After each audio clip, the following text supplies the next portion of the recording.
Good morning. Aditya educational class में आपका स्वागत है। आज हम लोग यहाँ बीएड डीएलएड से संबंधित आदर्श पाठ योजना बनाना सीखेंगे। जैसे यहाँ सबसे पहले ऊपर लिखते हैं हम आदर्श पाठ योजना, उसके बाद संस्था का नाम, मतलब जिस कॉलेज में आपको शिक्षण कार्य करने जाना है, उसके बाद छात्राध्यापिका का नाम या छात्राध्यापक का नाम यहाँ लिख सकते हैं। फिर प्रारंभिक सूचनाएं लिखते हैं, दिनांक, जिस दिन आपको शिक्षण कार्य करना है उसका दिनांक लिखते हैं।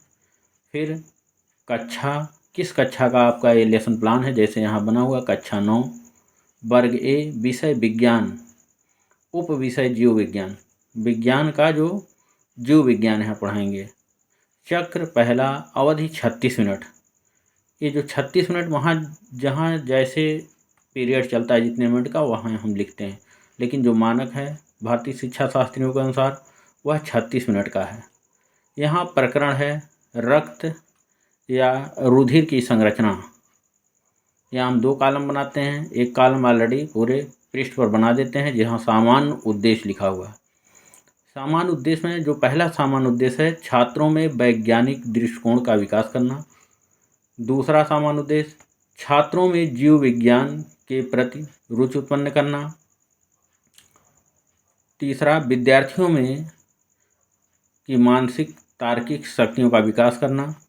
चौथा, छात्रों में शारीरिक मानसिक विकास करना।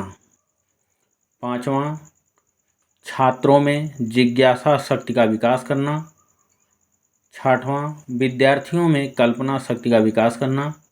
सातवां, बालकों में जीव विज्ञान के विभिन्न उपकरणों संबंधी प्रयोग कौशलों का विकास करना। आठवां, छात्रों को जीव विज्ञान का दैनिक जीवन में उपयोग बताना। नौवां, जीव विज्ञान का अन्य विषयों से संबंध स्थापित करना। ये हमारा सामान्य उद्देश्य है। उसके बाद विशिष्ट उद्देश्य लिखते हैं। विशिष्ट उद्देश्य में हमारा पहला जो उद्देश्य, ज्ञानात्मक उद्देश्य। ज्ञानात्मक उद्देश्य में यहाँ लिखेंगे हम, बालक रक्त के बारे में जानकारी प्राप्त कर सकेंगे। दूसरा, छात्र रक्त के लाल होने का कारण जान सकेंगे। दूसरा, भावात्मक उद्देश्य, पाठ के समापन पर छात्र अपने शरीर में बहने वाले रक्त की जानकारी रख सकेंगे। तीसरा, क्रियात्मक उद्देश्य, छात्र रक्त के भागों एवं क्रियाओं को बता सकेंगे। दूसरा, छात्र रक्त की संरचना का चित्रण कर सकेंगे। उसके बाद सहायक सामग्री लिखते हैं। सहायक सामग्री में रक्त कोशिकाओं को प्रदर्शित किया हुआ चित्र और कक्षा उपयोगी समस्त सामग्री, मतलब रक्त की कोशिकाओं को प्रदर्शित किया चित्र, मतलब किसी चार्ट पर बनाएंगे, रेखा चित्र बना कर लाते हैं। कक्षा उपयोगी समस्त सामग्री में चाक, डस्टर, लपेट, सैंपल आदि आते हैं। उसके बाद पूर्व ज्ञान लिखते हैं। छात्र रक्त के बारे में सामान्य जानकारी रखते हैं। फिर प्रस्तावना के प्रश्न लिखते हैं।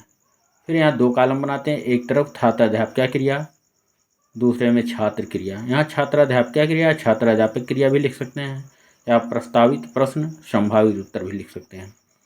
पहला जो प्रस्तावना का प्रश्न, पौधे श्वसन क्रिया में कौन सी गैस ग्रहण करते हैं तथा कौन सी गैस निकालते हैं।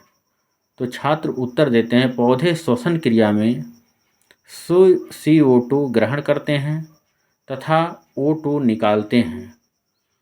दूसरा प्रश्न है, ऑक्सीजन में मनुष्य, दूसरा जो है, ऑक्सीजन को मनुष्य के शरीर के सभी अंगों तक पहुंचाने का कार्य कौन करता है। तो छात्र उत्तर देते हैं, रक्त। तीसरा प्रश्न, रक्त के बारे में आप क्या जानते हो। अब ये विस्तृत प्रश्न बताते हैं, समस्यात्मक प्रश्न है। फिर उद्देश्य कथन लिखते हैं। उद्देश्य कथन में लिखते हैं, बच्चों, आज हम सब रक्त के बारे में अध्ययन अध्यापन करेंगे। फिर प्रस्तुतिकरण लिखते हैं। प्रस्तुतिकरण में अध्ययन अध्यापन की सुविधा की दृष्टि से प्रस्तुत पाठ को हम 2 सोपानों में बांटकर अध्ययन करते हैं। फिर प्रथम सोपान लिखते हैं। एक में शिक्षण बिंदु, दूसरे में छात्राध्यापक क्या क्रिया, छात्र क्रिया या श्यामपट्ट पर कुछ लिखते हैं। शिक्षण बिंदु में रक्त की संरचना। पहला प्रश्न छात्राध्यापक क्रिया में, रक्त का रंग कैसा होता है? छात्र उत्तर देते हैं रक्त का रंग लाल होता है। दूसरा, रक्त किन भागों से मिलकर बना है? तो ये समस्यात्मक क्वेश्चन हो जाता है कि रक्त किन भागों से मिलकर। उसके बाद हम छात्राध्यापक का कथन कहते हैं कि रक्त एक तरल संयोजी ऊतक होता है जो शरीर में परिवहन का कार्य करता है। स्वस्थ मनुष्य के शरीर में 5 से 6 लीटर रक्त पाया जाता है। ये हमारे शरीर में O2 एवं CO2 का रक्त मुख्यतः 2 भागों से मिलकर बना होता है। पहला रक्त प्लाज्मा, दूसरा रक्त कणिकाएं। रक्त प्लाज्मा एक तरल पीले रंग का चिपचिपा पारदर्शी पदार्थ होता है। ये रुधिर का लगभग 50 से 60% भाग होता है। प्लाज्मा में 90% जल का तथा 10% भाग कार्बनिक तथा अकार्बनिक पदार्थ होते हैं। अकार्बनिक पदार्थ क्षारीय होता है, इसलिए प्लाज्मा भी क्षारीय होता है। कार्बनिक पदार्थ में प्रोटीन, वसा, अम्ल, ग्लूकोज, हार्मोन्स आदि पाए जाते हैं। फिर प्रश्न है, प्लाज्मा के अतिरिक्त में और क्या पाया जाता है?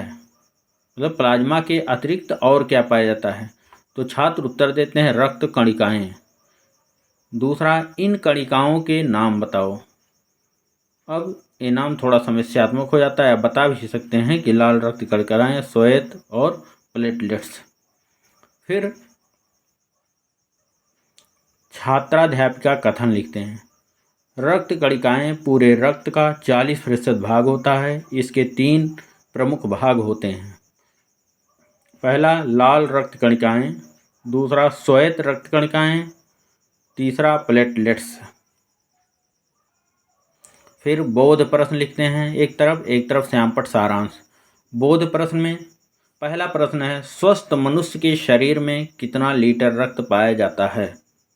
ये छात्राध्यापक पूछते हैं। छात्र उत्तर देते हैं स्वस्थ मनुष्य के शरीर में 5 से 6 लीटर रक्त पाया जाता है। अब यहाँ बोध प्रश्न जो होता है कि पढ़ाया हुआ जो पाठ है छात्रों को कितना बोध हुआ, कितना ग्रहण कर सके हैं, तो ही प्रश्न पूछा जाता है। और इसके श्यामपट्ट सारांश, उस उत्तर को श्यामपट्ट पर पूरे वाक्यों में लिख दिया जाता है। फिर दूसरा प्रश्न, रक्त के कितने भाग होते हैं? तो छात्र उत्तर रक्त के 2 भाग होते हैं। तो वहाँ छात्राध्यापक जो श्यामपट्ट पर इसके उत्तर को अंकित कर देते हैं।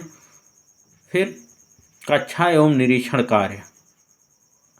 अब छात्राध्यापिका छात्रों को श्यामपट्ट सारांश अपनी अभ्यास पुस्तिका में उतारने का निर्देश देंगी और स्वयं घूम कर कक्षा कार्य का निरीक्षण करेंगी। बोले जो श्यामपट्ट सारांश को उतारने का छात्राध्यापक या छात्रा को निर्देश दे देंगे और स्वयं घूम कक्षा को देखेंगे। फिर द्वितीय सोपान आता है। एक तरफ शिक्षण बिंदु लिखते हैं, छात्राध्यापका क्रिया, छात्र क्रिया या श्यामपट्ट का। शिक्षण बिंदु है लाल रक्त कणिकाएं।